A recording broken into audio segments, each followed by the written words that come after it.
Audio আর্টের আজকের আয়োজনে আপনাদের আমরা শোনাব ডক্টর মোহাম্মদ জাফর ইকবালের বিজ্ঞান বিষয়ক বই বিগ ব্যাং থেকে হোমোসেপিয়েন্স। বিগ ব্যাং থেকে হোমোসেপিয়েন্স বইটি অধ্যাপক মোহাম্মদ জাফর ইকবাল অত্যন্ত সহজ সরল ভাষায় একেবারেই শিশু কিশোরদের উপযোগী করে লিখেছেন। বইটির জন্য অত্যন্ত চমৎকার দৃষ্টিনন্দন প্রচ্ছদটি এঁকেছেন মেহেদী হক। বইটির উৎসর্গ পাতায় লেখক লিখেছেন, উৎসর্গ আলে ইমাম শ্রদ্ধাস্পদেষু, আমি গোপনে যার মতো হওয়ার চেষ্টা করি। স্বাভাবিক আকারের চেয়ে ছোট এই বইটিতে রয়েছে নানা রকম দৃষ্টিনন্দন ছবি, যা বইয়ের বিষয়বস্তু পাঠককে বুঝতে সহায়ক ভূমিকা পালন করবে। বইটি কিনতে পাবেন জ্ঞানকোষের যে কোনো শোরুমে এবং অনলাইন বুকশপ রকমারি.com-এ।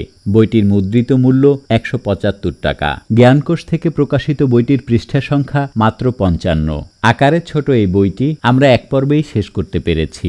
আপনি যদি এই বইটির সম্পূর্ণ অডিও বুক শুনতে চান তাহলে এক্ষুনি আমাদের চ্যানেলটি সাবস্ক্রাইব করুন এবং সবার আগে অডিও বুক শুনতে পাশে থাকা বেল আইকনটিতে ক্লিক করুন।